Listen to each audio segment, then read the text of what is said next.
여러분 안녕하세요. 퓨어스토리지와 빔, 시스코가 함께하는 미션 크리티컬 웨비나에 오신 것을 환영합니다. 오늘 진행을 맡은 더 밀크 김희순입니다.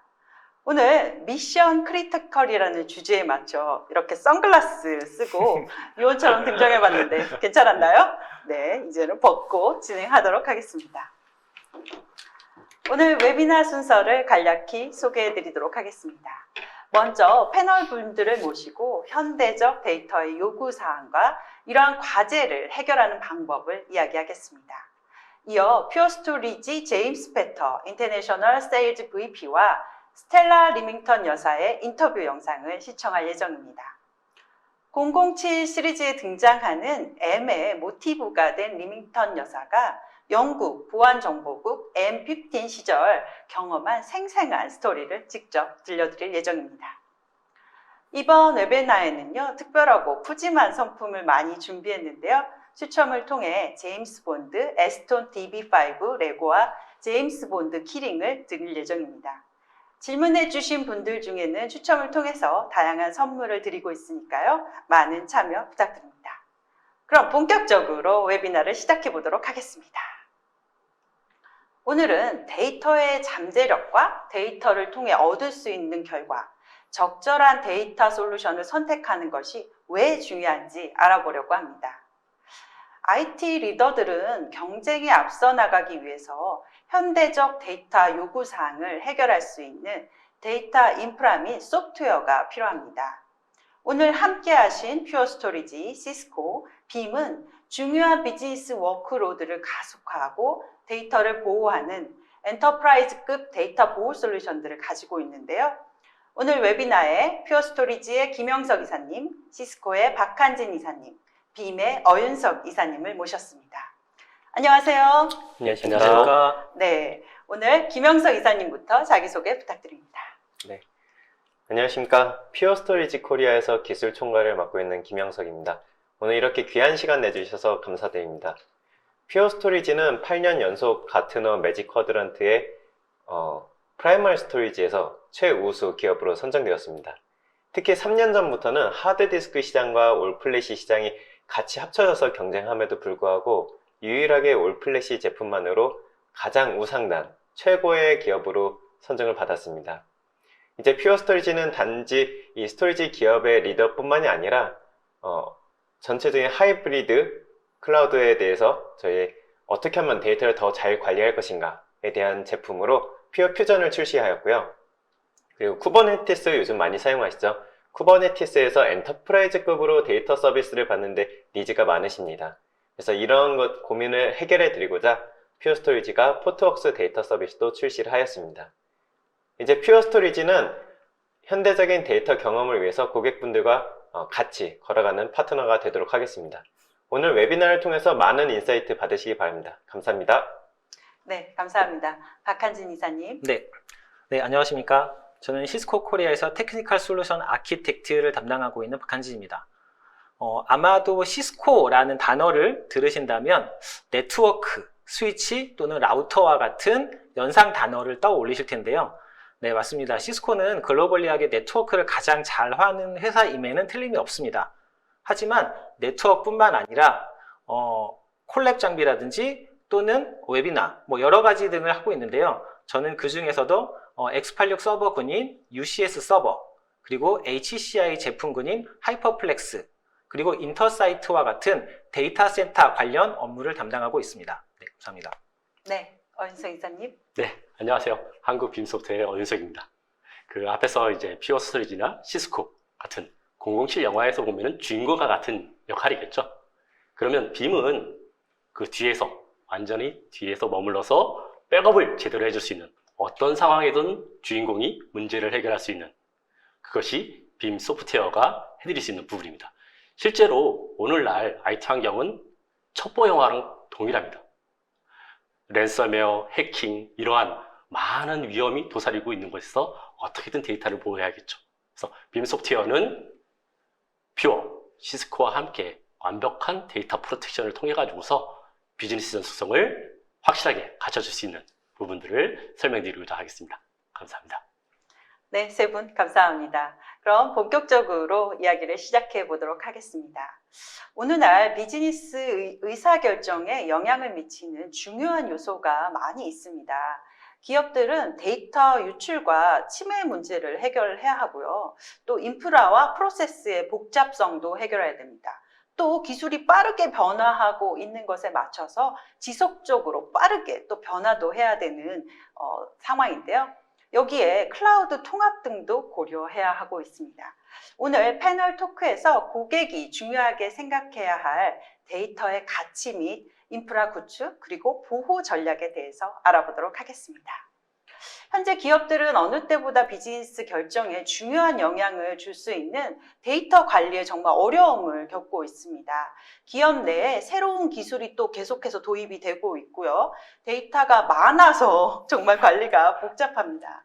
또 데이터가 멀티 클라우드에만 있는 게 아니라 또 온프라미스까지 산재가 돼 있어요. 기업들은 이들 데이터를 통합하고 또 그 안에서 보호하고 백업하는 방안 등을 정말 많이 고민하고 있는데요. 세 분은 이렇게 많은 고객들을 만나고 고민을 듣고 이렇게 컨설팅들을 많이 하셨는데요. 기업 고객들은 데이터 인프라스트럭처 측면에서 어떤 도전 과제를 갖고 있는지 궁금하고요. 또 향후 3년간에 새롭게 발생할 과제는 어떤 게 있는지 궁금합니다. 퓨어스토리지의 김 이사님부터 답변 부탁드릴까요? 네.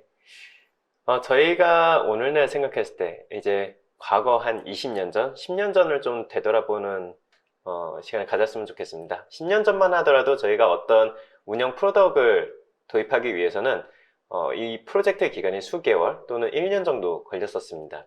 굉장히 그때는 이런 기간들이 당연하게 여겨졌었고요. 그리고 데이터 손실이 있었던 어떤 서비스 장애가 났을 때 그때 저희가 2시간 안에 복구를 한다면 RTO가 2시간 안에 들어온다고 하면 굉장히 위험했었는데 잘 대처했다 이런 얘기를 들을 수 있었습니다. 그러면 지금 2021년 12월 이제 2021년도 다 끝나가는데요. 지금 와서는 어떨까요?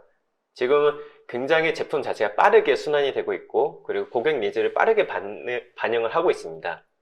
이렇기 때문에 1년이라는 구축 기간을 더 이상 시장이 기다려주지 않습니다. 그래서 저희는 보다 현대적으로 그리고 시장 경쟁력을 위해서 빠르게 구축에 대한 그 시간을 단축해야 할 것이고요. 그리고 2시간의 복구 시간 뿐만이 아니라 지금은 분 단위, 초 단위, 아예 무중단의 아키텍처까지 고민을 하고 있는 상황입니다. 거기다가 새로운 위협도 등장하고 있습니다. 요즘 화두가 되고 있는 랜섬웨어 같은 위협이 새로 생겨나고 있는데요. 이런 부분에 대해서도 저희가 잘 대처를 해야 될 것입니다. 네, 시스코 박한진 이사님. 네. 이제 데이터는 더 이상 기업의 고유한 소유물이 아닙니다. 데이터는 고객이 있는 곳에서 생성이 되고 고객을 따라서 움직이게 됩니다. 그렇기 때문에 기업 입장에서는 이런 고객의 선호도나 기호도를 맞춰서 빠르게 새로운 어플리케이션을 배포하고 또 변형시키는 것이 중요합니다. 이런 것에 가장 적합한 트렌드가 아마 저희가 클라우드라고 이야기할 수 있을 텐데요. 클라우드에서는 기업 내에서 필요한 리소스를 바로 사용할 수 있고 또 그런 매니지드 서비스를 서비스에 바로 적용할 수 있습니다. 그렇기 때문에 어플리케이션을 빠르게 구축할 수 있는 거죠. 그 외에도 하드웨어 관련된 부분에 의해서 하드웨어에 대한 딜리버리를 기다리거나 또는 구축할 때 많은 시간을 소요하거나 사실 이런 것들은 클라우드 프로바이더가 대신 해주기 때문에 그러한 시간들을 줄이고 어플리케이션을 빠르게 배포할 수 있다라는 장점을 가지고 있습니다. 그런데 우리 입장에서 모든 어플리케이션이 다 클라우드에서 운영이 가능할까요? 사실 좀 그렇지는 않습니다. 어떤 기업의 지리적인 요소라든지 또는 보안적인 요소 그리고 또 기업의 정책들 여러 가지 요소로 인해서 여전히 많은 어플리케이션들은 온프람에서 존재하고 있습니다. 자, 그러면 이제 고객들의 눈높이는 클라우드 정도까지 올라가 있습니다. 그런데 온프람은 아직 거기를 따라가지 못하고 있죠. 그래서 우리가 여기에서 좀 더 나은 인프라 또는 좀 더 빠른 어플리케이션을 배포할 수 있는 환경을 지원한다면 이제 온프람도 클라우드와 같은 신속성, 클라우드와 같은 유연성을 가지고 접근을 해야 한다라고 생각이 듭니다. 네, 네, 감사합니다. 윤석 이사님. 네, 실제로 온프라미스, 가상화, 클라우드 이렇게 데이터는 여러 곳에 분산되게 되고요. 그 가속도는 점점점 커질 겁니다. 더더군다나 데이터는 지금 과거 10년 전, 20년 전에 비해서 수십 배에서 수백 배까지 늘어나고 있습니다. 작년 대비해서 올해 데이터가 더 그만큼 늘어나듯이요. 그러다 보니까 온프라미스, 가상화, 클라우드에 대한 데이터의 자유로운 이동, 이렇게 분산되어 있기 때문에 것에 대한 보호도 쉽지 않아집니다. 그래서 전반적인 것들을 통합해서 쉽게 보호할 수 있고, 앞서 말씀드린 바와 같이 사이버 테러와 같은 공격에 대해서 완벽하게 보호할 수 있는 그런 방패가 필요한 환경이 이제는 대두되었다고 봅니다. 그래서 데이터 프로텍션, 그리고 데이터 프로텍션에서 끝나는 것이 아니라 그것을 얼마만큼 빨리 복구를 할 수 있어서 서비스 연속성을 가져갈 수 있는지, 그것이 앞으로 저희가 가져가야 될 가장 큰 과제라고 보시면 되겠습니다. 네, 그렇다면 이런 도전 과제에서 미래를 위한 최적화되고 안전한 그리고 현대적인 인프라를 구축하기 위해서 가장 중요한 점은 무엇이라고 생각하시나요? 다시 김 이사님부터 답변 부탁드릴까요? 네. 결국은 저희 제품들이 이제 빠르게 나오고 있습니다. 그만큼 디플로이먼트, 배포하는 시간을 저희가 줄여야 될 것입니다. 그러면 어떻게 이것을 줄일 수 있느냐? 하나의 키워드로 말을 하자면 저는 엔지니어링이라고 말을 하고 싶습니다. 저희가 어떤 제품을 도입할 때 다들 검토를 하시잖아요. 이게 최적의 제품인지 최적의 솔루션인지 검증을 합니다. 이 기간이 생각보다 굉장히 깁니다. 그래서 엔지니어링이라는 것은 최고 기업의 가장 최고의 숙련된 엔지니어들이 수십 번, 수백 번의 수행착오를 통해서 이제는 그냥 바로 써도 된다, 완전히 검증이 됐다라는 의미입니다. 그래서 이렇게 엔지니어링된 인프라스트럭처를 도입을 하신다면 보다 현대화된 인프라 도입을 하실 수가 있습니다. 그리고 이런 인프라뿐만이 아니라 이제 데이터 프로텍션에 대해서도 저희가 현대화적인 전략을 갖춰야 될 것입니다. 이러한 전략에는 새로운 위협에 대한 부분들도 다 감안을 해야 될 것이고요. 어디까지 저희가 안정적으로 데이터를 보호할 것인가에 대해서 다시 한번 생각할 시점이라고 생각합니다. 네, 시스코 박한진 이사님. 네. 아마 이 부분에 대한 답변이 이렇게 서로 다른 세 개의 벤더가 오늘 한 자리에 모여서 세미나를 하는 또 이유이지 않을까 싶은데요. 예전에 저희가 인프라를 구축한다고 한다면 보통 서버 벤더 따로, 또 네트워크 벤더 따로, 스토리지 벤더 따로, 그리고 거기에 또 데이터베이스나 웹아스까지 별도의 엔지니어들이 투입되어서 구축을 진행을 했고요. 그러다가 뭔가 고객 지역에서 변경사항이 생긴다라고 하면 다시 모여서 이러한 부분들을 재구축하기도 했습니다. 사실 근데 이제는 고객의 요구사항을 만족시키는 것이 기업의 가장 중요한 목표입니다. 이런 신속성이라는 부분을 볼 때 이렇게 사일로로 나누어져서 구축하는 것들은 시간도 사실 많이 들기는 하지만 그런 기업의 궁극적인 목표와는 많이 떨어져 있습니다.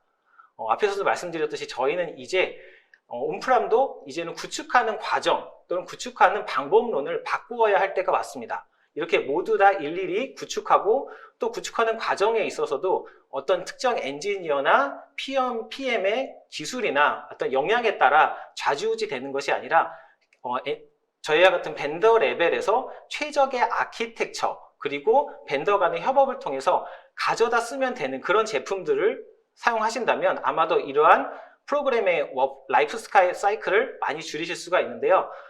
사실 시스코와 퓨어스토리지는 과거부터 이런 부분들을 많이 고민을 해왔습니다. 그래서 2014년에 시스코와 퓨어스토리지가 시스코의 서버 그리고 시스코의 네트워크, 퓨어스토리지 스토리지를 마치 하나의 제품처럼 그냥 가져다 사용하시기만 되는 제품으로 플래시 스택이라는 제품이 출시가 되었고요. 이런 엔지니어드 시스템이 이러한 과제를 해결하는데 굉장히 좋은 방안이 될 수 있을 것이라고 생각이 됩니다. 네, 이사님. 예, 앞에서 이제 데이터 인프라 환경에 대해서 말씀을 해주셨는데요. 그러면은 그 인프라 환경에서 완벽한 데이터 보호는 어떤 것일까?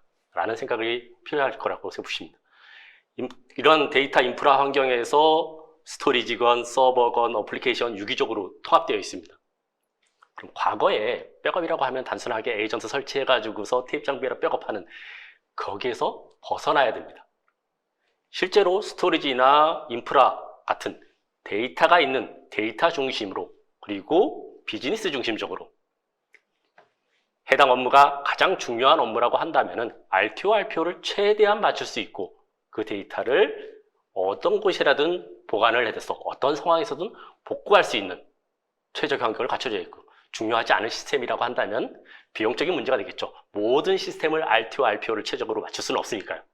그렇게 적절하게 분배할 수 있고 적절하게 복구할 수 있는 환경, 최적의 환경을 맞춰줄 수 있는 것이 이제는 단순하게 백업받는 것이 아니라 비즈니스 관점에서 정책을 수립하고 거기에 맞춰가는 것이 중요하다고 보시겠습니다.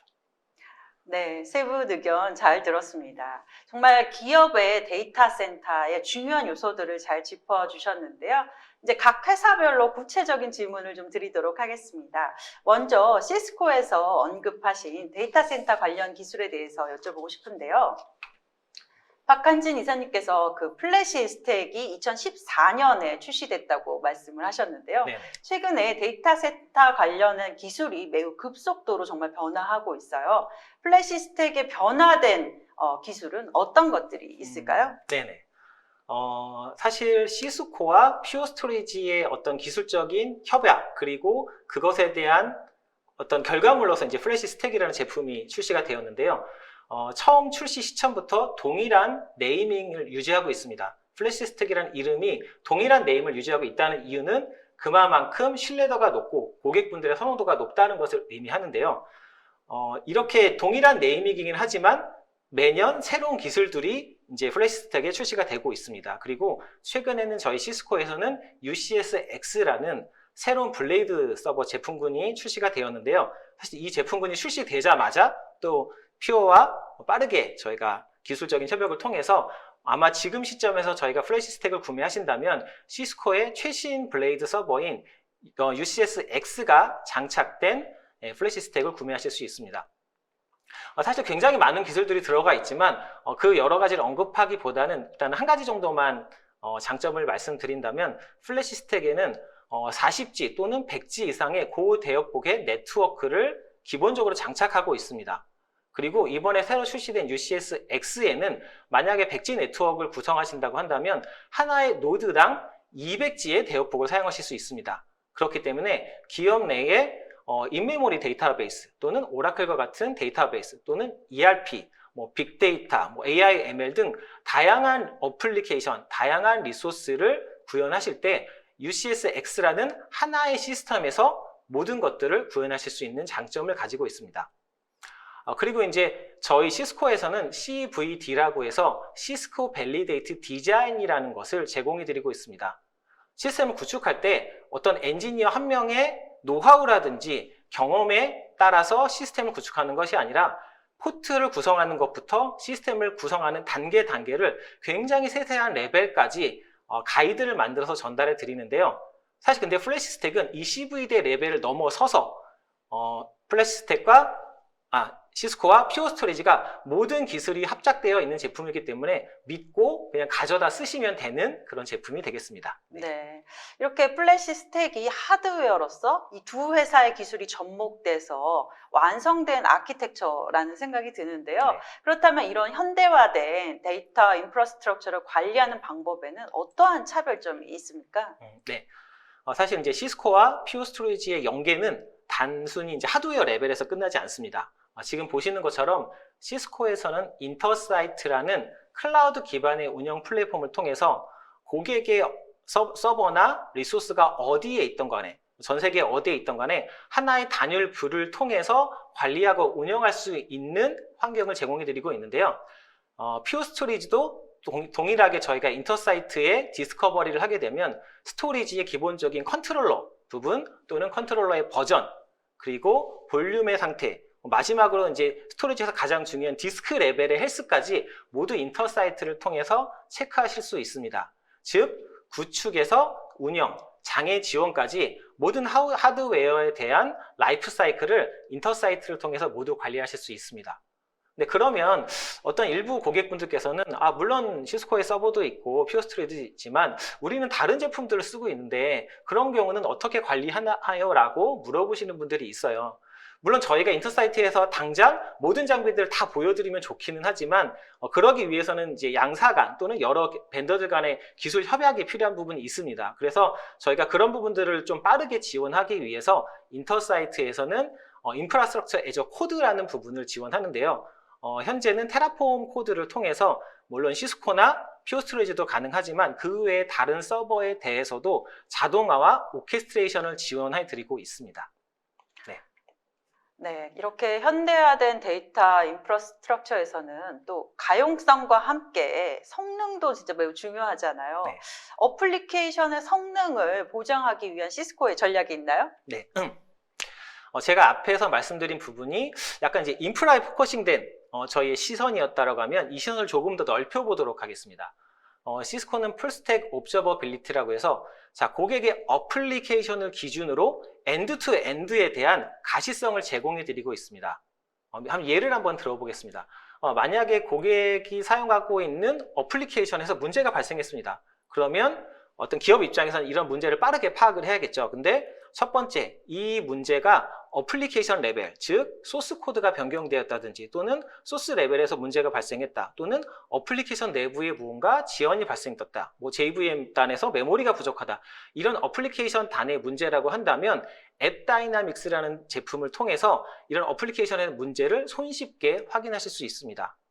그런데 문제가 어플리케이션 레벨이 아닌 인프라 레벨, 그래서 우리의 서버에 어떤 문제가 있다든지 또는 이런 가상머신의 위치에 따라 문제가 있다 또는 내부 정책에 따라, 그리고 마지막으로 리소스가 부족해서 문제가 발생한다 라는 이런 부분이라고 한다면 시스코의 인터사이트를 통해서 또한 빠르게 확인하실 수 있습니다. 근데 사실 마지막에 가장 어려운 부분인데요. 자, 어플리케이션도 문제가 없고 우리의 인프라도 문제가 없습니다.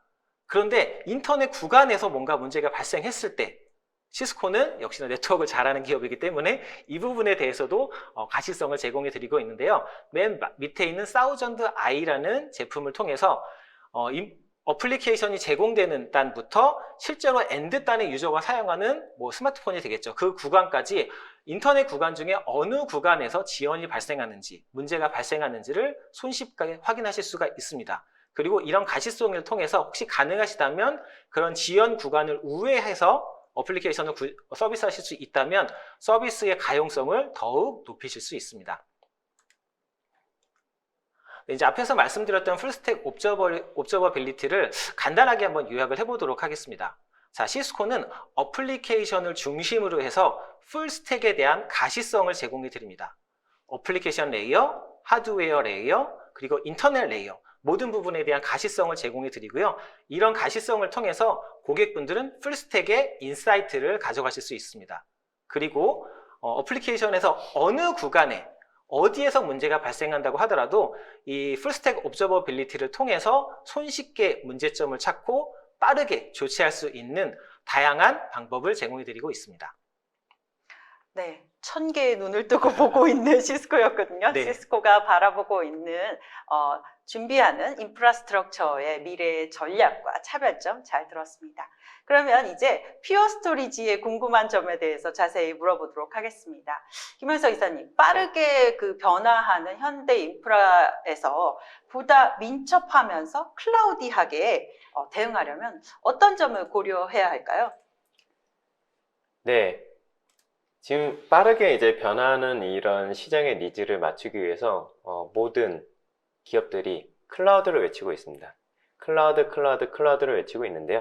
그러면은 클라우드 하다는 게 인프라 관점에서 어떤 걸까요? 그냥 하나만 딱 꼬집으면 저는 민첩성이라고 말을 하고 싶습니다. 그러면 어떻게 하면 민첩성을 얻을 것인가? 이게 앞서 제가 먼저 말씀드렸던 엔지니어링 된 그런 현대적인 인프라스트럭처의 도입입니다. 어떻게 하면 보다 빠르게 민첩성을 드릴 수 있을까를 글로벌 최고의 기업들이 같이 고민을 했습니다. 여기 지금 시스코와 빔이 같이 계신데요. 저희들이 모두 다 같이 이런 부분을 고민을 하고 각각의 최고의 엔지니어들이 같이 합쳐서 제품을 출시했습니다. 그에 앞서서 먼저 박한진 이사님께서 말씀드린 플래시 스택입니다. 플래시 스택은 여러 가지 좀 장점들이 있습니다. 첫 번째로는 새로운 어떤 기능을 넣기 위해서 다시 아키텍처를 설계할 필요가 없습니다. 박한진 인사님께서도 말씀 주셨지만 어떤 새로운 기능이 있으면 바로 적용할 수 있는 그런 것이 이제 표준화된 그리고 검증된 인프라스트럭처라고 좀 말씀드리고 싶습니다.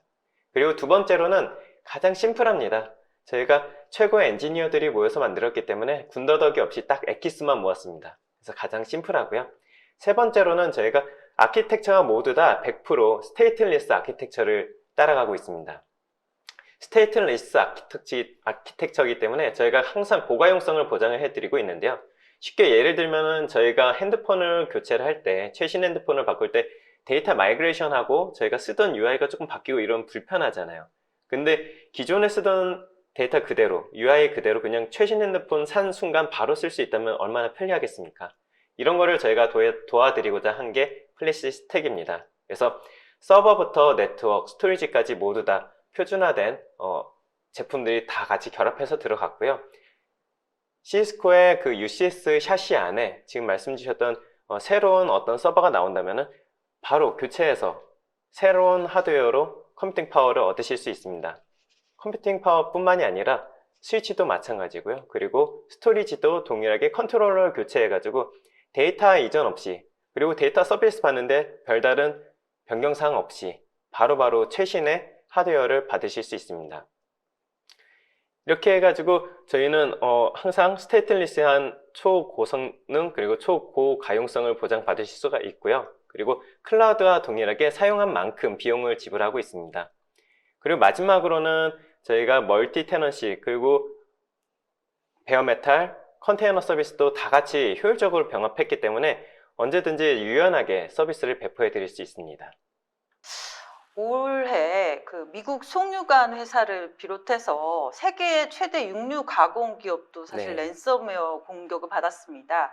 이게 단순히 그 해당 기업만의 문제가 아니라 사실 글로벌 공급망에 영향을 끼치는 큰 사건이었는데요. 이렇게 랜섬웨어 공격이 정말 끊이지 않고 요즘 발생을 하고 있습니다. 이제 인프라만 현대화할 것이 아니라 데이터 보호 역시 현대화가 필요할 것 같은데요. 랜섬웨어 위협에서 데이터를 보호하기 위한 전략에 대해서 설명 부탁드립니다. 네, 지금 굉장히 중요한 부분을 얘기해 주신 것 같습니다. 사실 랜섬웨어의 공격은 비단 올해, 작년 이렇게 가까운 시일 내에 있었던 건 아닙니다. 예전부터 이루어져 있었는데요. 최근 이제 크게 이슈가 되고 있는 게, 원래 랜섬웨어 공격은 사실 맨 마지막 컨슈머, 우리들이 피해를 볼 일은 거의 없었습니다. 근데 송유관 사례라든가 어떤 정육 회사의 사례 때문에 저희가 필요할 때 기름을 못 넣게 되고, 그리고 배고플 때 저희가 스테이크를 못 먹고 햄버거를 못 먹고 실질적으로 엔드 유저가 피해를 받는 그런 사건들이 나오면서 대두가 됐는데요. 이런 것들을 바탕으로 올해 6월 FBI가 재밌는 뉴스를 발표를 했습니다. 이제 랜섬웨어의 공격을 9.11 테러와 같은 급으로 올려가지고 다루겠다라고 발표를 했습니다. 제가 9.11 테러를 말씀드린 이유가, 벌써 9.11 테러가 있은 지 20년이 지났습니다. 근데 20년 전에 9.11 테러 당시에는 데이터를 외부로 복제해가지고 기업의 자산을 바깥에 백업해둔 회사만이 살아남았습니다. 그래서 오늘날까지 저희들이 이미 잘 해왔고 잘 구축해서 운영하고 있는 DR 아키텍처가 굉장히 확산하게 된 계기가 되는 거죠. 자, 그리고 이제 2021년 12월이 됐습니다. 지금 시점부터 앞으로 20년간은 그럼 어떤 걸 대비해야 될까요? 새롭게 정의한 사이버 테러에 대해서 저희가 준비를 해야 될 것입니다. 그중 가장 대표적인 예로 제가 오늘 랜섬웨어에 대해서 좀 말씀을 드리고 싶습니다. 랜섬웨어는 그럼 어떠한 공격 패턴을 갖고 어떤 주기로 공격을 할까요? 우선 해커가 어떤 시스템에 침투하는 데는 굉장히 많은 방법이 있어서 실제로 마음먹고 침투한다면 하루면 다 들어간다고 합니다. 네. 안타까운 네, 현실이군요. 예, 믿기지 않지만 이렇게 얘기를 하는데, 이 해커들이 들어온 다음에 그러면 바로 몸값을 요구를 하느냐? 그렇지 않고요. 조사에 의하면 보통 50일에서 200일 정도가 걸린다고 합니다. 이 긴 시간 동안 뭐를 하냐면은 이 데이터들이 어디로 옮겨가는지, 그리고 데이터가 백업이 있는지 이걸 계속 모니터링 한다는 거죠. 예를 들어서 암호화해가지고 데이터를 막았습니다. 그리고 몸값을 요구했는데 기업이 백업을 갖고 있거나 아니면 DR에 데이터가 있으면 몸값을 줄 이유가 없겠죠. 그래서 이런 데이터의 흐름을 계속 모니터링 하는데 200일 정도가 걸리고요. 그 다음에 이제 다 알았어. 백업이 어디 있고 너네 DR을 어디 보는지 내가 다 알았다. 이제 공격을 할게 라고 하면은 그 순간부터 백업을 삭제하고 그리고 DR을 다 끊어 놓습니다. 그리고 운영 볼륨들을 암호화하거나 삭제를 하죠. 그 다음에 기업들한테 몸값을 요구하게 되어 있습니다. 그럼 기업들은 이제 백업을 찾는데 백업이 없고 DR도 없는 걸 확인하면은 결국은 몸값을 지불하고 저희가 시스템 패치를 통해서 복구를 하는 방법밖에 없습니다. 자, 그러면은 이렇게 랜섬웨어의 공격을 받았다면 저희가 어떻게 대응해야 될까요? 딱 두 가지만 기억하시면 될 것 같습니다. 첫 번째로는 어떤 공격에도 항상 유효한 사용 가능한 데이터 복사본을 저희가 갖고 있어야 될 것입니다. 두 번째로는 랜섬웨어 공격이 사실 그 범위가 어느 정도인지 정해져 있지 않습니다. 저희가 예를 들어서 10페타바이트의 시스템을 운영하고 있는데 1페타바이트만 감염이 됐다고 저희가 단정 지을 수가 없지 않습니까? 그래서 광범위한 범위를 복구해야 되기 때문에 가장 빠른 복구 성능을 저희가 보장받아야 할 것입니다. 그래서 저희는 이 두 가지에 대해서 퓨어스토리지는 솔루션을 제안해 드리고 있습니다. 첫 번째인 언제든지 사용 가능한 백업본을 저희는 세이프 모드 스냅샷으로 제안을 드리고 있습니다. 퓨어스토리지는 다른 제품들하고 다르게 한 가지 기능이 조금 더 있는데요. 보통 저희가 휴지통이라고 하죠. 윈도우에서 볼륨이나 어떤 파일을 삭제하면 휴지통에 들어가고 저희가 휴지통 비워야만 완전 삭제가 됩니다. 퓨어스토리지도 동일합니다. 볼륨을 삭제하면은 또는 스냅샷을 삭제하면 저희는 휴지통에 24시간 동안 이 데이터를 보관을 하고 있습니다. 물론 관리자가 바로 휴지통 비우기 해가지고 완전 삭제할 수 있죠. 여기에서 저희가 세이프 모드라는 것은 이 휴지통에 락을 거는 것입니다. 그래서 왜 저희 영화에서 보면은 어떤 핵탄두를 발사할 때 여러 명에서 같이 핀코드를 넣거나 아니면은 지문 인식을 한다든가 이런 동시에 암호를 풀어야만 발사를 하지 않습니까? 동일합니다. 저희는 이 휴지통을 지우기 위해서 락을 풀려면은 처음에 인가된 3명에서 5명이 핀코드를 조합해서 퓨어스토리지 본사와 케이스 오픈을 통해서 이 락을 진짜 풀 것이다 라는 인증을 받아야 합니다. 자, 그러면은 실제로 랜섬웨어 해커가 공격을 했다고 가정을 하고 한번 시나리오를 흘러가 보겠습니다. 우선 해커가 들어와서 백업과 DR을 다 삭제를 하고요. 운영 볼륨은 호스트에 할당되어 있기 때문에 이걸 다 암호화해서 묶어 놓을 수가 있습니다. 근데 스냅샷 볼륨 자체는 저희가 호스트에 할당할 수 있는 것이 아니거든요. 그래서 해커가 할 수 있는 거는 스냅샷을 단순 삭제하는 것밖에 없습니다. 삭제를 했더니 휴지통에 들어있네? 이걸 비울 거야 라고 했는데 락이 걸려 있는 거죠. 그러면은 못 지우겠죠. 그리고 이 시점에 이미 저희들은 운영 볼륨이 락이 걸려 있기 때문에 해커의 침입을 알 수가 있습니다. 그러면은 외부 침입을 막고 그 다음에 휴지통에 있는 스냅샷을 복구해서 데이터를 복구하는 방식으로 저희가 대응할 수가 있겠습니다. 두 번째는 빠른 복구 성능을 제가 말씀드렸잖아요. 저희는 래피드 리스토어라고 하는 플랫폼을 제공해 드리고 있습니다. 래피드 리스토어 플래시 블레이드를 제공해 드리고 있는데요. 딱 하나만 기억하시면 될 것 같습니다. 최대 복구 성능이 270테라입니다. 시간당. 제가 하나의 예를 들면은 작년쯤에 이제 어떤 DB의 실수로 인해서 해커에 의해서 3테라를 저희가 복구해야 되는 일이 있었습니다. 3테라를 복구하는데 걸린 시간이 얼마나 걸렸는지 혹시 저걸로 아실까요? 보면은 뭐 몇 분 정도겠는데요? 실제로는 반나절이 걸렸습니다. 아, 네네네. 이게 왜냐하면은 저희가 데이터 백업을 하는 거는 사실 굉장히 금방 끝납니다. 중복 제거가 돼 있고 압축이 돼 있기 때문에 변경부만 넘기면 되는데 실제 복구할 때는 모든 것을 다 풀어서 다 보내줘야 되고 이게 네트워크 트래픽과 그 주변의 환경 요소에 따라서 좌지우지가 됩니다. 그래서 실제로 3테라를 복구하는데 거의 하루가 걸렸다고 합니다. 그렇게 생각을 하시면은 지금 시간당 270테라를 복구하는 것은 엄청난 복구 성능입니다. 그래서 이렇게 초고성능의 복구 성능을 제공해드리는 플래시 블레이드를 통해서 광범위한 그리고 빠른 복구 성능을 보장받으실 수가 있습니다. 또한 이 플래시 블레이드는 증설하실 때 용량이랑 성능이 같이 증설되는 스케일 아웃 아키텍처를 채택하고 있습니다. 그래서 항상 동일하게 선형적인 복구 성능을 보장받으실 수가 있습니다. 자, 이렇게 제가 두 가지에 대해서만 딱 간단하게 말씀드렸습니다. 첫 번째인 세이프 모드 스냅샷을 통해서 언제든지 저희가 복구할 수 있는 백업본을 갖고 있자. 두 번째로는 복구할 때 가능한 한 빠르게 많은 것을 복구해야 된다. 이것을 래피드 리스토어인 플래시 블레이드를 통해서 저희가 제공을 드리고 있습니다. 네, 감사합니다. 퓨어스토리지의 데이터 센터 전략과 데이터 보호의 중요성, 그리고 그에 따른 현대적인 데이터 복구 솔루션에 대해서 알아봤는데요.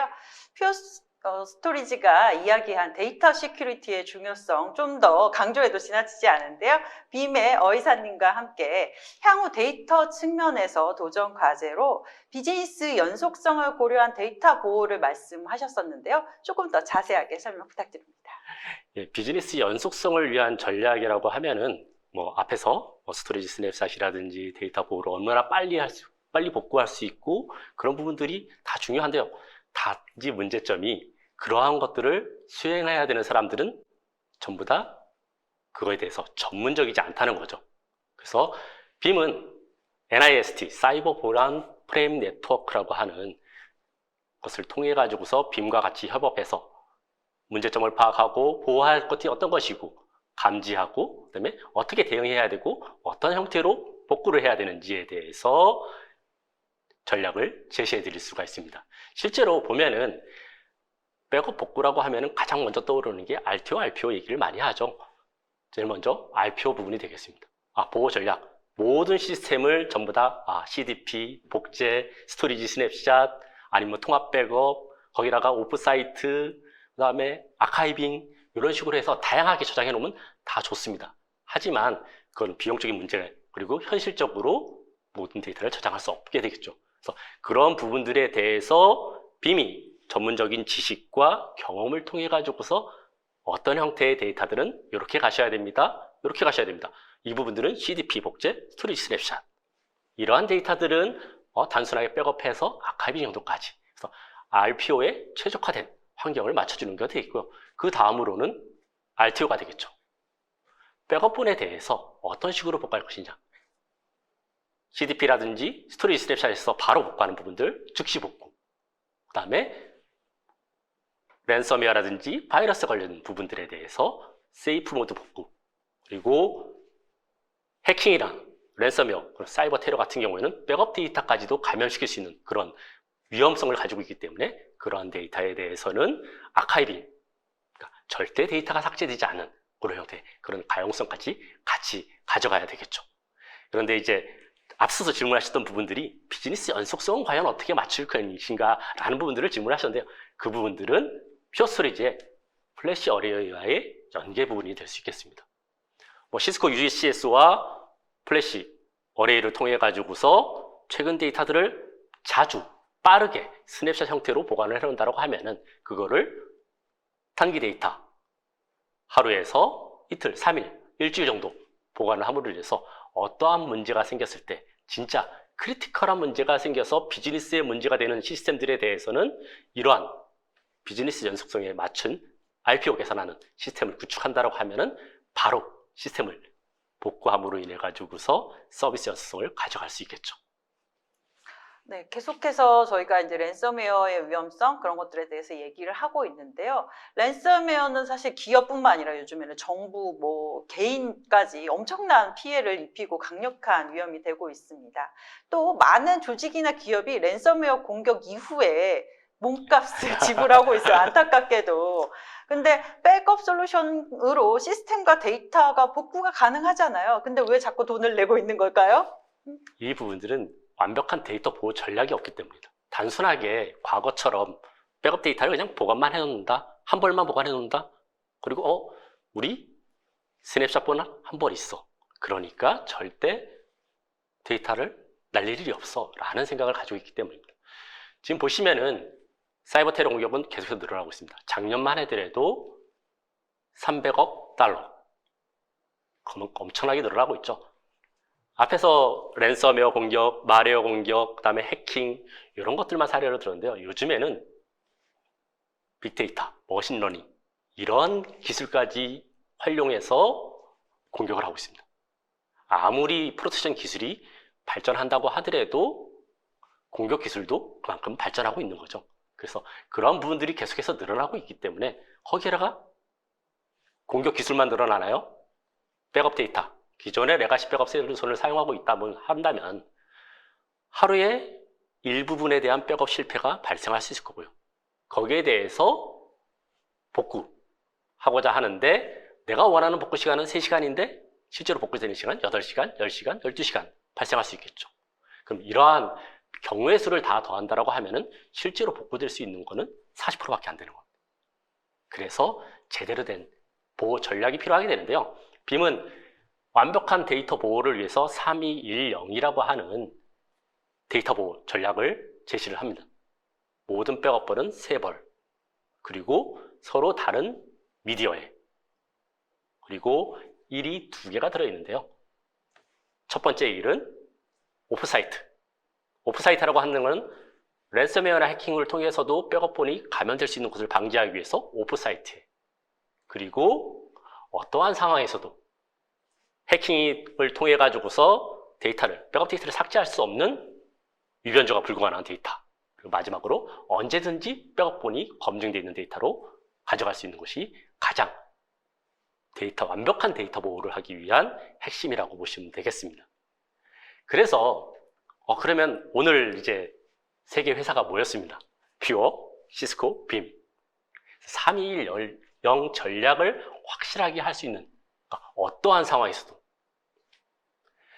오늘 미션 크리티컬 첫 버전이 일어나는데 주인공이 어떠한 상황에서도 살아남을 수 있으려면 받쳐주는 백업이 있어야겠죠. 빔 솔루션은 퓨어와 시스코 같이 연계를 해서 진짜 중요 핵심 업무에 대해서는 스토리지 스냅샷, 플래시, 그 다음에 백업본, 그 다음에 오프사이트, 그 다음에 오브젝트 엔진을 통해서 데이터가 절대 유변되지 않는 핵심 업무에 대해서는 모든 것을 다 갖추는 거죠.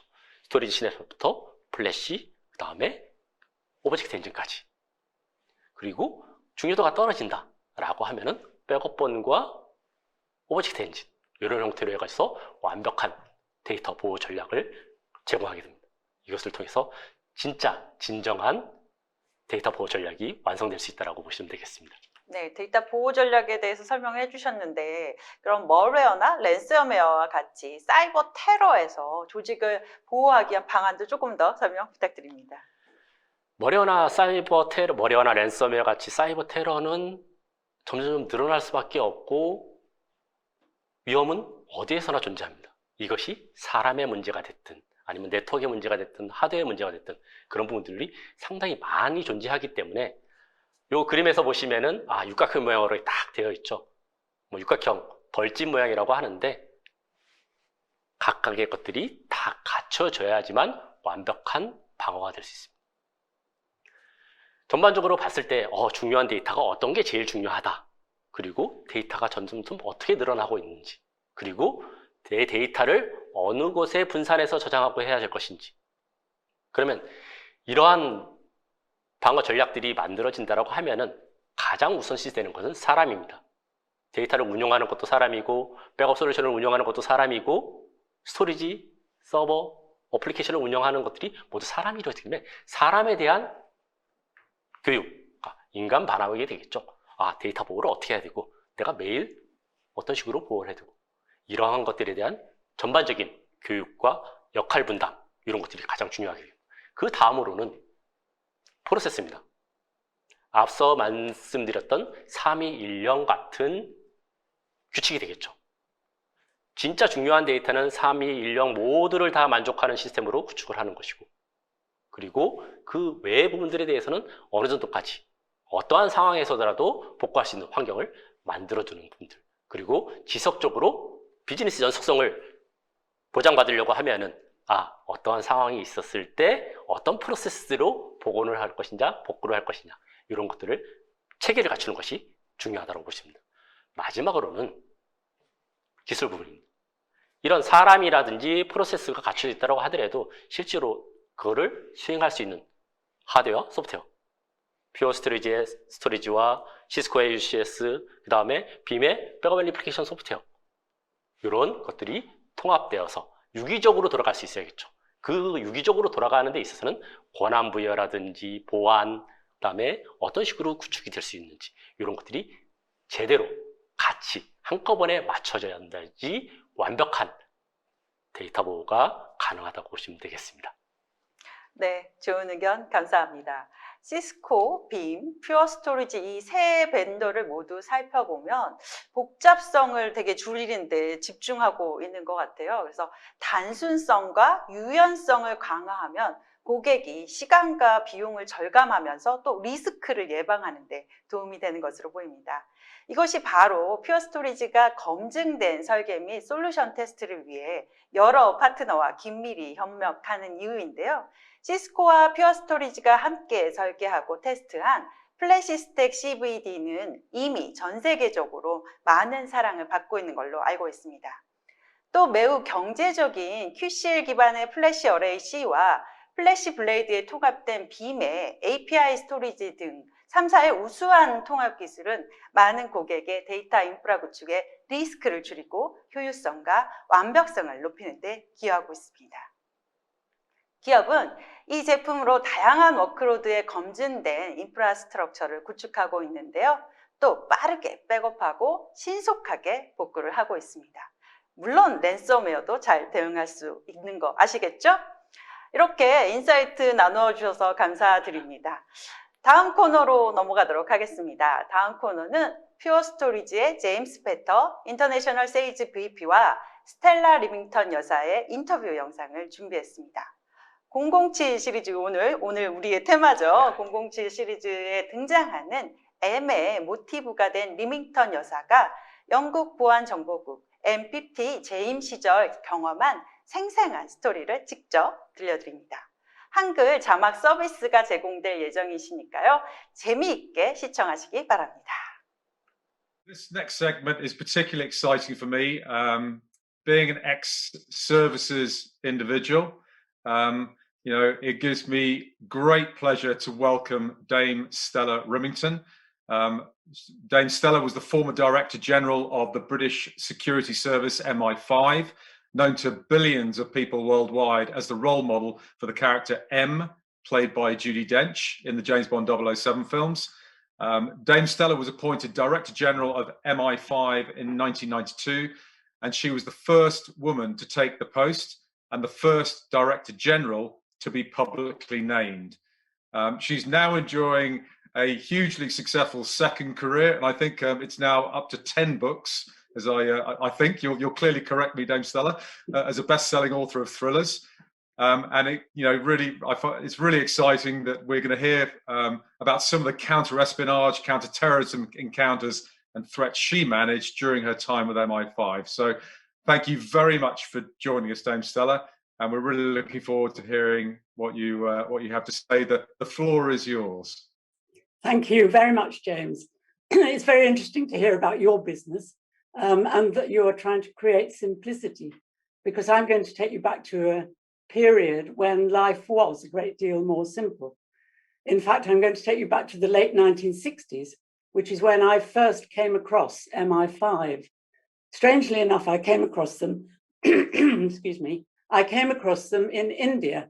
And you might think that's a very strange place to come across MI5, because that is our domestic security service responsible for protecting us against serious threats to our national security at home. But in those days, MI5 was responsible for helping Commonwealth governments with their security. So there they were in India in the late 1960s, and so was I.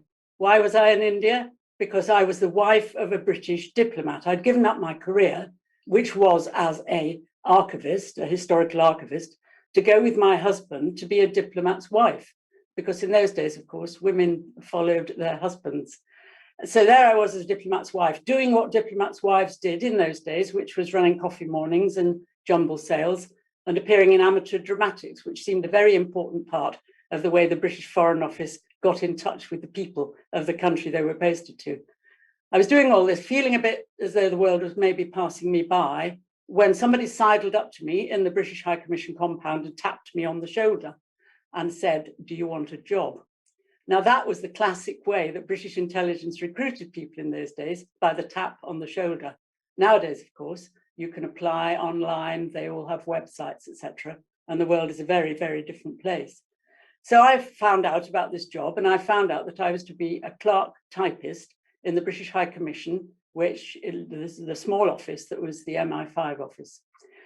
Not a very glamorous job, but nevertheless, it was quite exciting because it was the height of the Cold War, and India was where East met West in the Cold War, and both sides were vying for influence there.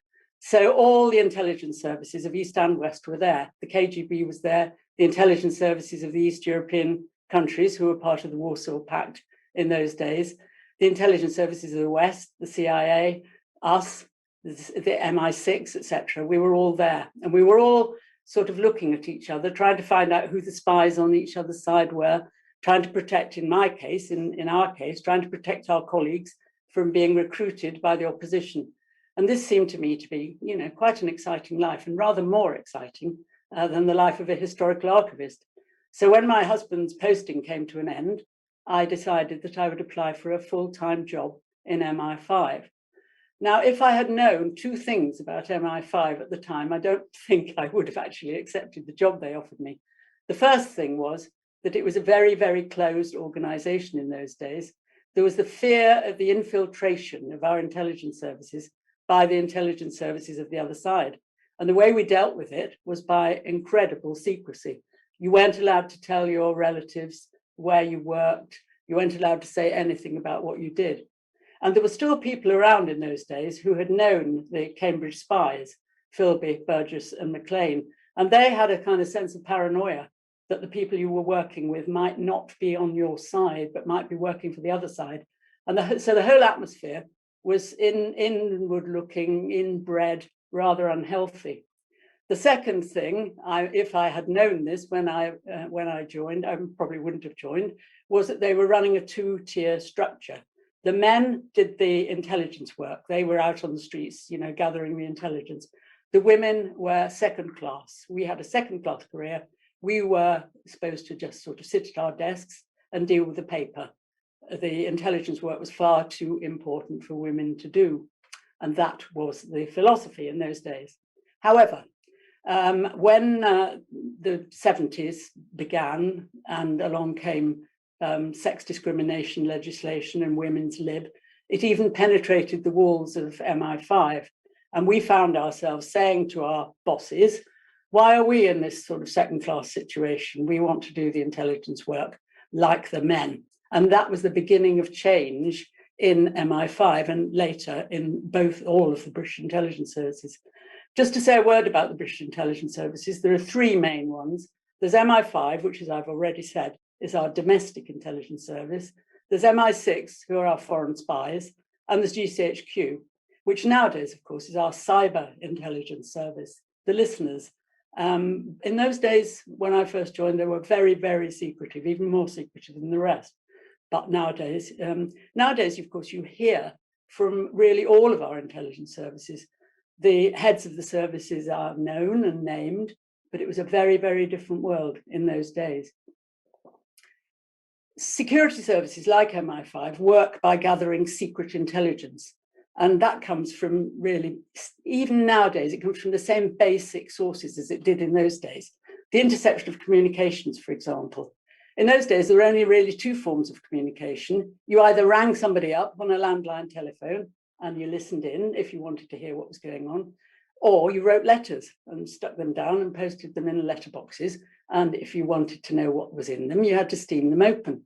And strangely enough, when I first joined, one of our courses, our introductory courses, involved our going down to the General Post Office in the heart of London, where we were introduced to a line of guys sitting at a long table, and each guy had a kettle with a long spout on it and a knitting needle, and they were opening the post.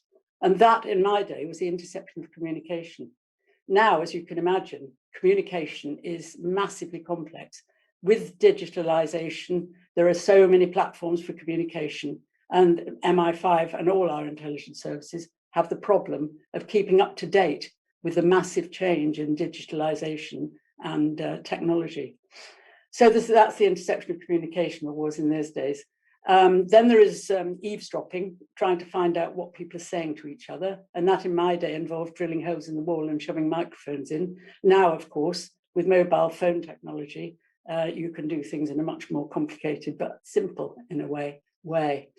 Then the surveillance, that meant in my day following people around, see who they were meeting and where they were going. Nowadays, again, you can do it technologically in many, many different ways. And then there is agents, people, human beings, the person in the heart of the organization that you're spying on, the terrorist, the Foreign Intelligence Service officer. And the idea is that you try and recruit one or more of these people to tell you from the heart of the organization what's going on. That is called agent running. Strangely enough, looking back at it now, the one thing it was deemed impossible for a woman to do was that.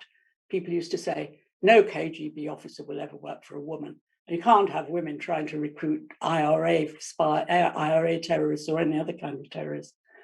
However, as I said, the 70s wore on and sex discrimination legislation, etc., came along, and we made our revolutionary move, saying to our bosses, we won't put up with this. There were a number of women like me in the service in those days with degrees and previous careers. And there we were, kind of sitting at our desk, fiddling around with the paper while the men were doing all the work. Needless to say, that would no longer hold. So they had to agree that they would try some of us out on the sharp end work, and particularly the agent running. Because when you come to think about it, and I don't know if there are any women in the audience here, but I'm sure they will agree with me, one of the qualities that really women are quite good at is just those qualities you need for recruiting and running human sources. Empathy, sympathy, the ability to listen, the ability to persuade, and also a degree of ruthlessness, which I think also is one of the female qualities. So we were given a chance. I was the first woman to be allowed to go on the course which was being run to teach us the skills that we needed, so they thought, to recruit and run human sources. And what we had to do, I had to do, was to go into a pub, and they told me which pub it was, and it was some sleazy dump near Victoria Station in London.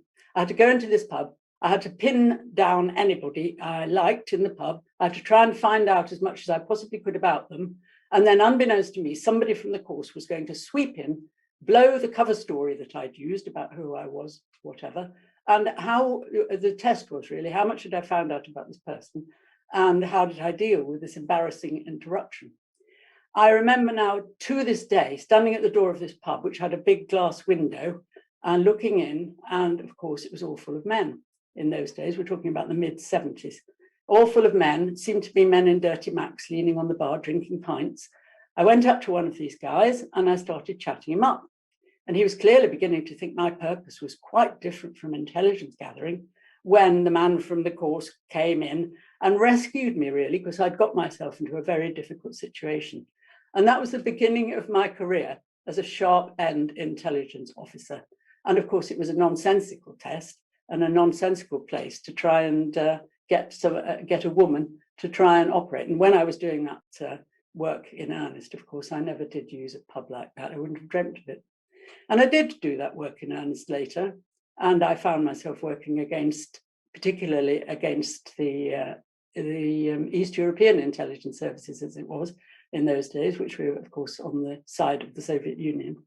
And it was quite difficult because in those days, although they had allowed women to do the work, there was none of the sort of family-friendly policies that all decent companies have nowadays. So it was a question of trying to fit that in around having, as I eventually had, 2 small children.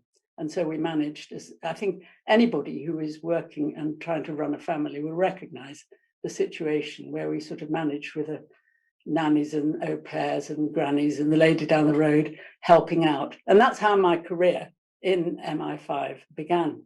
I became a public figure because the decision was not only that I was going to be the next Director General, but also that on my appointment, my name was going to be announced. And this was the very first time that the head of any of the British intelligence services had become a public figure. And I was pretty chary about this, I have to say.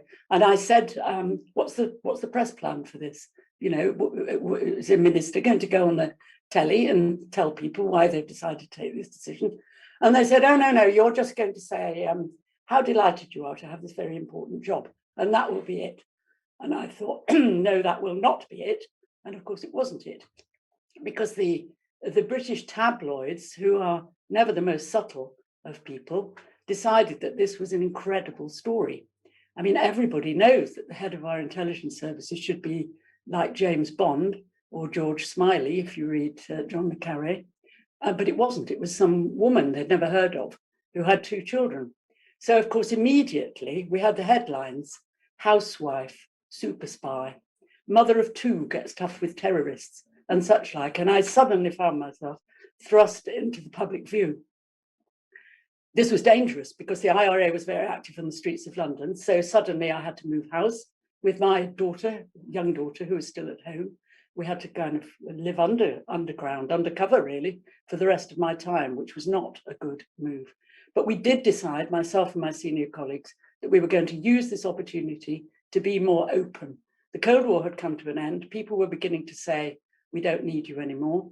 And we knew that we were needed because of the increase of terrorism. So that was the beginning of my time as Director General. And I think that's probably enough from me for the moment, but I'm very happy to answer any of your questions, which I think James has. I do, yeah. The next couple of questions just around the technology, and obviously having moved from everything being written to things becoming more digitalized. How important are were technologies such as artificial intelligence and machine learning for the security services these days? Nowadays, they're absolutely vital. It's a very, very different world from the world I worked in, of course, when everything, letters were written down in handwriting, etc. Nowadays, all the forms of technology are vital. And particularly, of course, I mean, one of our 3 intelligence services is entirely devoted really to cyber protection, cyber espionage even, but certainly cyber protection, and that's GCHQ. And of course, GCHQ now has a sort of front, it used to be the most secretive of our intelligence services. It now has a front-facing part, advising companies, advising individuals on protection against cyber attacks, which are obviously one of the most important threats nowadays to our security. In my day, we used to analyze our intelligence on paper. We had enormous numbers of paper files. Nowadays, of course, that's all digitized. And when they get in information about a threat, then, of course, the whole analysis is done with the help of artificial intelligence, etc. So it's a totally different world, entirely dependent now, not only on technology, but still on people as well, because it's the interface between people that sometimes gives you the best intelligence. Right. And what do you think is the biggest challenge the secret services are confronted with in the digitization of the world? That, I think, keeping up to date with the digitization, keeping up to date with the different forms of communication, and protecting us against all the things you've been talking about, malware, etc., various cyber threats. But of course, it's a very much more complicated situation that they face now, because the threats come in from far more places than they did in my day. I mean, it's not only Russia who is still regarding the West as their enemy and trying to undermine us. There's China with its enormous resources, etc. There is still terrorism coming out of the Middle East, and again, for us, stirring its head in Northern Ireland, etc., etc. So they're facing a much more complex and varied world, and a much more highly technological world. They've got a difficult task. Yeah, and I suppose it's that enormous amount of data. You've got to find the nuggets in that data where you can actually identify where the risk is coming from. That's true, and we used to do that by hand. The biggest difficulties. It is. Yeah. Yes, amazingly enough, we used to have these big fat files, and we could look things up in them.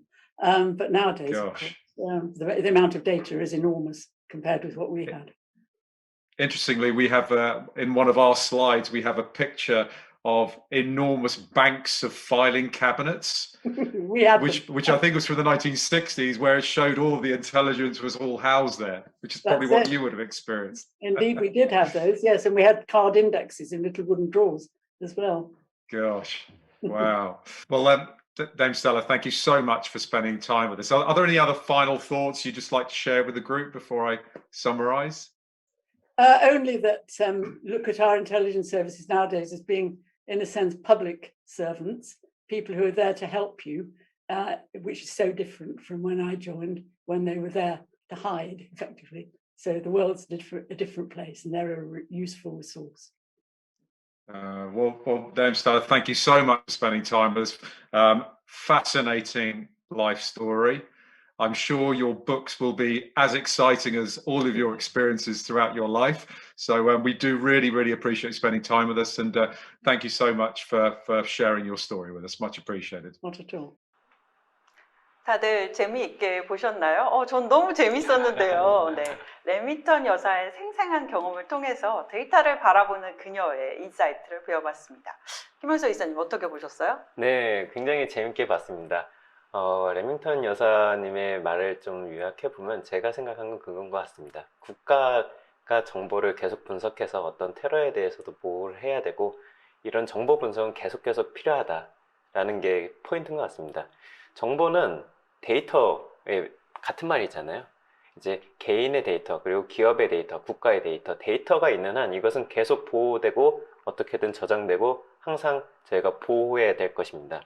이제 마지막에 얘기했던 게 이제 옛날에는 이런 데이터를 일일이 다 인쇄해서 철로 해서 서랍에 넣어서 이렇게 캐비넷에 넣어서 보관했던 시절이 있습니다.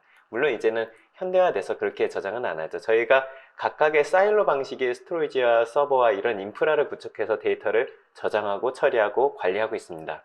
이거를 좀 예를 들면 커다란 창고 안에 저희가 예전처럼 이제 캐비넷을 넣었다고 하면은 이제 좀 현대화돼서 캐비넷을 좀 이쁜 것들 이제 각각 사일로처럼 넣은 거죠. 어떤 거는 2m짜리가 될 거고 어떤 건 1m짜리가 될 거고 어떤 건 여다질 거고 어떤 건 미다질 거고 이런 식으로 있을 겁니다. 근데 처음에 캐비넷들이 한두 개가 되면 뭐 괜찮은데 이게 수십 개가 되면 나중에는 관리하는 사람들이 굉장히 힘들어 하겠죠. 결국은 데이터 관리를 어떻게 효율적으로 하느냐 그리고 빠르게 하느냐를 검증해야 될 것입니다. 그러기 위해선 표준화된 캐비넷이 필요한 거죠. 그리고 이 캐비넷이 검증되어 있어야 될 것입니다. 저희가 믿고 쓸 수 있는 튼튼한 캐비넷이어야겠죠. 그래서 표준화되고 믿을 수 있는 캐비넷을 필요에 따라서 계속 옆으로 세우면서 보관해야 될 것입니다. 그것이 바로 엔지니어링 그리고 현대화된 인프라스트럭처입니다. 두 번째 포인트는 감청 얘기를 아까 잠깐 하셨는데요. 벽을 뚫고 마이크를 넣었다고 했잖아요. 네, 실제로 아마 그랬을 것 같습니다. 근데 이제는 이런 데이터 보호를 위해서 감청하는 것이 아니라 멀웨어를 넣다든가 아니면 어떤 악성 코드를 넣어가지고 침투하는 일이 많아졌습니다. 이런 새로운 위협에 대해서 저희가 데이터 보호에도 현대화된 전략을 가져야 된다고 생각을 했습니다. 아주 축약적으로 잘 정리해 주셨습니다. 이제 Q&A 세션으로 들어가 보도록 하겠습니다. 여러분들이 웹이나 사전에도 많은 질문을 보내주셨는데요. 여기서 몇 개 뽑아서 질문 드리도록 하겠습니다. 첫 번째 질문입니다. 데이터 센터 구축과 데이터 보호 솔루션 도입 관련 최근 이슈와 해결 사례가 궁금합니다. 이거는 이사님이 답변해 주셔야 될 것 같은데요. 맞습니다. 네. 그 데이터 센터 구축과 데이터 보호 솔루션 도입. 어차피 보면 이제 전혀 다른 얘기처럼 보일 텐데요. 그 데이터 센터 구축 한다고 하면은 기존에 어떤 것이 있었을 거고, 그거를 전환하는 형태가 될 거고요. 데이터 보호 솔루션은 이제 과거에 그 레가시 솔루션을 운영하고 있었는데 그것이 점점 불편해지기 때문에 도입을 해야 되는 상황으로 봤었는데요. 최근에 이런 사례가 있었습니다. 똑같은 사례가. 그래서 센터를 다른 곳으로 옮기고 그것을 이제 가상화로 변경을 하고자 하는데 이제 P2V가 되겠죠. 그럼 P2V를 어떻게 쉽게 할 수 있겠습니까? 그래서 저희가 빔이 그 구축을 데이터 보호 솔루션을 빔으로 변경을 하고 그걸 백업하고 복제하는 환경을 구축함으로 인해 가지고서 데이터센터에 대한 전환이 쉽게 이루어질 수 있었던 거죠. 백업 솔루션 도입을 하면서 데이터센터에 대한 마이그레이션까지 한꺼번에 구축할 수 있었던, 그래서 비용 절감 효과 그리고 데이터센터 구축에 대한 공기를 단축할 수 있었던, 프로세스 기간을 단축할 수 있었던 그런 부분들이 가장 좋은 사례로 남아 있습니다. 네, 감사합니다.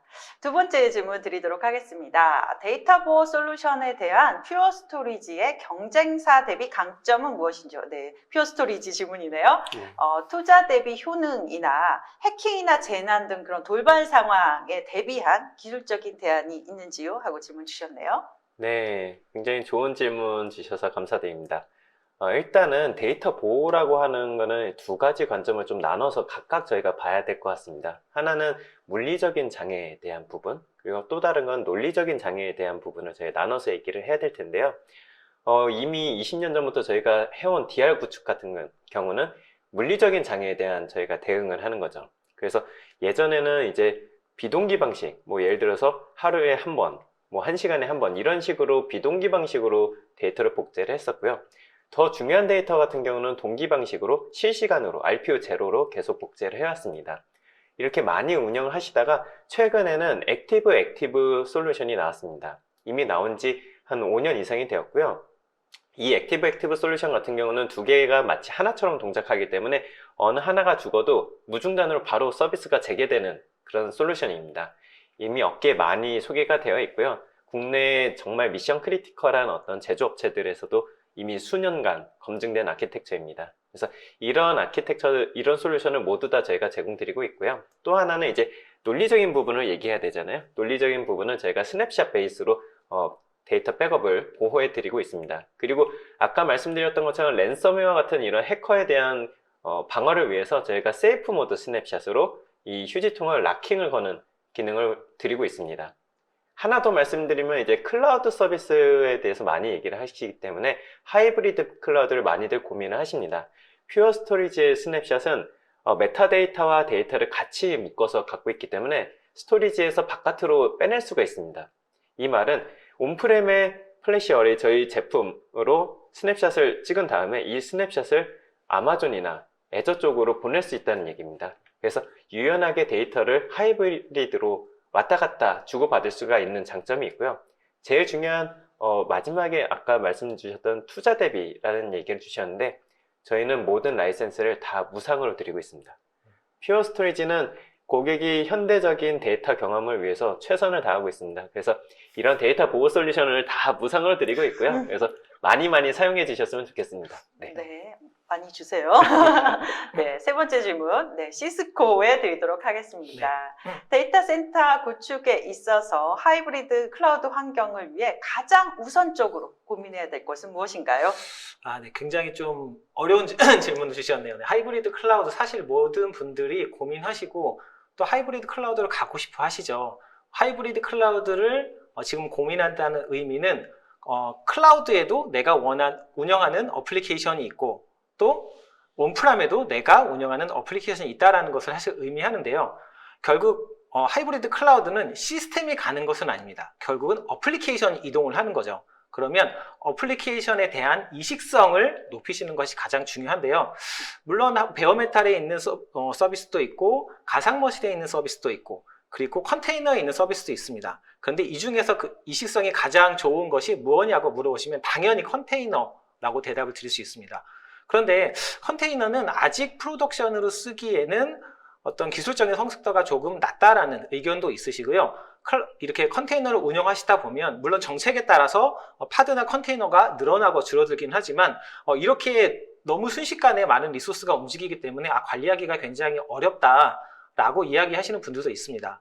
하지만 이렇게 어플리케이션의 이식성을 높이시기 위해서 컨테이너를 선택하신다면 처음 가는 그 시작 걸음은 어떤 오픈소스보다는 문제가 발생했을 때 벤더로부터 정식적으로 지원을 받을 수 있고 또 업그레이드 할 때도 문제가 없이 업그레이드 할 수 있는 매니지드된 쿠버네티스 클러스터 또는 매니지드된 컨테이너를 사용하시는 것을 권고드리는데요. 시스코도 사실 이러한 트렌드에 맞추어서 인터사이트 쿠버네티스 서비스라는 매니지드 쿠버네티스 서비스 제품이 있습니다. 비단 저희뿐만 아니라 이렇게 벤더에서 제공하는 제품을 통해서 안정적으로 하이브리드 클라우드의 전이를 시작하시기 바랍니다. 네, 감사합니다. 오늘 지금 웨비나에 거의 500명 가량의 많은 시청자가 보고 계세요. 그래서 실시간 질문도 정말 많이 올라왔는데요. 또 실시간 답변을 해드려야 되니까 지금 생방송 중입니다. 그래서 실시간 Q&A를 조금 더 진행해 보도록 하겠습니다. 다시 질문 드리도록 하겠습니다. 좀 전에 동영상에서 빔과 퓨어 스토리지가 백업 데이터의 랜섬웨어를 막기 위해서 세이프 모드를 설명해 주셨는데요. 세이프 모드가 랜섬웨어 공격자들이 저장된 백업본을 삭제하는 것을 막는 기술인 것은 알겠는데 열심히 들으셨네요. 네. 그 세이프 모드로 인한 저장 공간 부족 현상이나 스냅샷이 지정한 기간 동안 저장된 후 다시 자동으로 재생성되는 것인지 궁금합니다. 아주 구체적으로 기능에 대해서 문의를 해주셨습니다. 네, 이거는 제가 답변 드려야겠죠? 네. 우선은 저희 스냅샷은 모두 다 폴리시 베이스입니다. 그러니까 정책 베이스로 스냅샷을 저희가 찍고 있습니다. 예를 들면은 매일 새벽 1시에 저희가 스냅샷을 찍는데 이 스냅샷을 3일을 보관하겠다. 이런 식으로 저희가 정책을 만들 수가 있거든요. 자, 그러면 세이프 모드가 적용된 스냅샷에서 매일 새벽 1시에 스냅샷이 찍히고 이게 3일이 보관되면 그 다음에는 이 스냅샷이 자동 파기가 됩니다. 이거는 정책이 먼저 우선시 됩니다. 그래서 항상 그 스냅샷 백업본이 계속 늘어나는 구조는 아니고요. 정책에 의해서 계속 예전 것들은 삭제되고 최신 것들을 계속 보존하는 방식으로 운영을 할 수가 있습니다. 근데 이제 만약에 정말 급할 때 저희가 예를 들어서 어레이 사용률이 100%까지 쳤습니다. 이럴 때는 급하게 이제 스냅샷을 지워야 되잖아요. 이럴 때는 저희가 스냅샷을 삭제를 하고, 삭제를 하면 이제 자동 삭제가 아니라 어떤 개입이 됐기 때문에 아까 말씀드린 휴지통으로 들어가게 되어 있습니다. 자, 휴지통에 들어간 거를 삭제를 해야 되는데 이때는 저희가 말씀드린 것처럼 핀코드를 입력해서 케이스에서 그것을 풀어줘서 삭제를 하는 방식으로 진행을 할 수가 있습니다. 또 이 휴지통 기능이 저희가 하루에서 30일까지 저희가 기간을 설정할 수 있는데요. 예를 들어서 처음에는 뭐 보름을 설정을 했다. 근데 너무 많이 걸리는 것 같다. 용량이 너무 많이 찬다. 우리는 한 3일이면 될 것 같아 하면은 그것도 동일하게 저희 케이스를 통해서 3일로 줄일 수가 있습니다. 그래서 언제든지 유용하게 그 레인지를 가져가실 수가 있고요. 필요에 의해서 수정이 가능하십니다. 네, 제가 아까 웨비나를 시작할 때 500명이었거든요. 근데 지금 방금 업데이트를 받았는데 700명이 시청하고 계시답니다. 이제 두 번째 질문 또 드리도록 하겠습니다. 백업 서버에 의해 이미 생성된 백업 자료를 단순히 다른 곳으로 복사하여 복원하려고 시도하면 실패하는 경우를 직접 경험한 적이 있습니다. 직접 현업 담당자세요. 빔 백업의 경우 복제된 백업 데이터를 활용한 복원이 가능한 것인지 또는 생성된 백업 데이터의 이전을 위한 별도의 기능이 지원되는 것인지 궁금합니다. 오늘 웨비나에 참여해 주신 분들이 정말 구체적인 질문을 많이 하고 계신 것 같아요. 기본적으로 아주 기술에 대한 이해도도 높으셔가지고서 질문의 난이도가 상당히 높은 것 같습니다. 실제로 보면은 이런 문제가 발생하는 경우는 딱 한 가지밖에 없어요. 레가시 백업 솔루션이기 때문입니다. 왜냐하면은 데이터의 이동성이 자유롭지가 않습니다. 하지만 이제 빔 같은 경우에는 처음에 멀티 클라우드, 멀티 하이브리드 환경에서 데이터의 이동성이 자유롭다고 말씀을 드렸는데요. 그 이유 자체가 빔 자체가 데이터를 백업하고 보호할 때 그 이동성에 기반해 가지고서 데이터를 저장하고 있습니다. 최근에는 단순히 백업 데이터를 백업해 가지고서 복구하거나 다른 쪽으로 복구한다. 그런 형태로만 사용하는 것이 아니라 그거를 다른 용도로 활용할 수 있는. 왜냐하면은 가장 복구할 때 사고가 많이 나오는 경우가 사용자의 실수입니다. 그런 사용자의 실수를 회피하는 방법은 내 백업 데이터를 원본에라 복구하는 것이 아니라 다른 곳에라 복구한다든지 아니면 그 데이터를 가지고서 다른 용도로 활용한다든지 이런 것을 자유롭게 이동성에 대한 오픈을 통해 가지고서 쉽게 데이터를 액세스할 수 있게 만든 것이 빔이라고 보시면 됩니다. 그래서 데이터를 언제든지 쉽고 편리하게 액세스하고 전환할 수 있는 것이 가장 빔의 장점이라고 보시면 되겠습니다. 네, 빨리 최신 솔루션으로 이동을 하셔야 될 것 같은데요. 다음 질문 드리도록 하겠습니다. 오늘 방송에서 소개해 주신 시스코의 UCSX 기반 하에 유연한 구성이라고 아까 소개를 해주셨는데 네네. 이 의미를 조금 더 자세하게 알고 싶다고 하시네요. 네, 정말 그 예리한 질문이고요. 사실 UCSX는 서버입니다. 근데 서버가 유연하기는 사실 쉽지 않거든요. 근데 저희가 거기다가 유연한이라는 단어를 넣었는데 명확하게 그거를 캐치하셔서 질문을 주셔서 네, 일단은 기존에 저희가 출시했던 서버들은 대부분 기존에 이제 블레이드 서버들 같은 경우는 동일한 컴퓨팅 노드만 장착을 할 수 있었습니다. 그렇기 때문에 보통 단일한 용도로만 사용할 수 있었고 다양한 어플리케이션을 지원하기에는 한계가 좀 많이 있었습니다.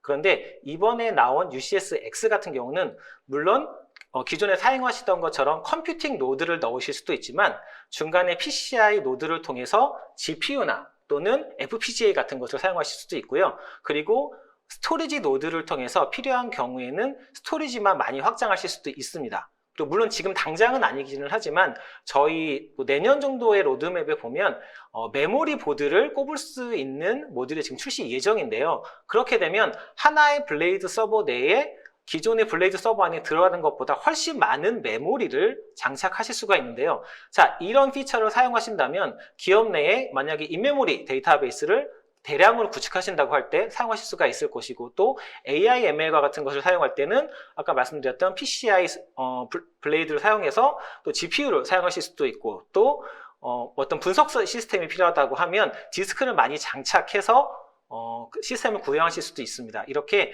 UCS-X 같은 경우는 고객 내에 다양한 어플리케이션을 저희가 이제 하드웨어를 박스라고 많이 얘기하지만 하나의 박스 안에서 그래서 저희가 이제 UCS-X를 다른 말로 언박스라고 이야기합니다. 박스를 넘어선 박스라고 이야기를 하는데요. UCS-X 안에서 모든 어플리케이션을 구현하시고 운영하실 수 있습니다. 네, 감사합니다. 이렇게 긴 시간 동안 세 분 수고 정말 많이 하셨는데요. 오늘 함께 이렇게 세 분을 한 자리에 모이기도 참 어렵잖아요. 고객의 데이터 센터 구축, 운영, 보호를 위해서 마지막으로 여러분들께 강조하고 싶은 마지막 조언을 부탁드리겠습니다. 박 이사님부터? 네. 네. 오늘 이제 세미나를 하다 보니까 이제 하이브리드 클라우드라는 이야기를 많이 하셨습니다. 그만큼 이제는 고객의 어플리케이션이 어디에든 있어야 합니다. 그래야 고객이 원하는 시점에서 어디든 서비스를 할 수 있습니다. 그런데 하이브리드 클라우드로 가는 여정은 사실 쉽지 않습니다. 어느 하루아침에 하이브리드 클라우드가 딱 되는 것이 아니고 굉장히 많은 경험과 노하우 그리고 실패를 경험하고 난 다음에 하이브리드 클라우드의 여정을 마무리하실 수 있는데요. 그래도 결국 우리가 하이브리드 클라우드로 가야 한다면 그 출발점은 온프람에 있는 리소스와 클라우드에 있는 리소스를 한 곳에서 모아서 보는 것에서부터 시작을 해야 한다고 생각이 듭니다. 그래야 온프람에서 운영하던 시스템 중 일부를 이 어플리케이션은 클라우드로 옮길 수 있겠구나 또는 클라우드에서 비용이 많이 나가던 어플리케이션을 이 어플리케이션은 내가 온프람으로 옮기면 어느 정도의 비용 효율을 볼 수 있겠구나. 사실 이런 하나의 가시성을 또 제공해드리는 제품이 시스코의 또 인터사이트라는 제품이 있는데요. 사실 이런 시스템을 통해서 두 군데에 있는 클라우드에 있는 제품을 한 곳에 모아서 보고 시작을 하신다면 아마 하이브리드 클라우드를 위한 전의를 성공적으로 마무리하실 수 있을 것 같습니다. 네, 감사합니다. 이사님. 네, 오늘 이 007 영화에서처럼 저희가 실제로 처한 환경은 엄청나게 많은 위험이 도사리고 있습니다. 사이버 테러뿐만 아니라 사용자의 실수 이런 것으로 인해 가지고서 데이터의 위험 실제로 미션 크리티컬한 환경이 되겠죠. 007 영화에서처럼 주인공이 어떤 상황에서든 어떤 돌방 상황에서든 완벽하게 임무 수행을 하려고 하면은 뒷단에 있는 기술이라든지 첨단 자동차라든지 아니면은 총 그리고 지원 인력들이 완벽하게 갖춰줘야지만 제대로 된 임무 수행이 가능하겠죠. 현대 IT 환경도 동일합니다. 사용자의 실수, 사이버 테러, 그 다음에 장애 이런 것으로 인해 가지고서 데이터 손실은 언제든지 일어날 수 있습니다.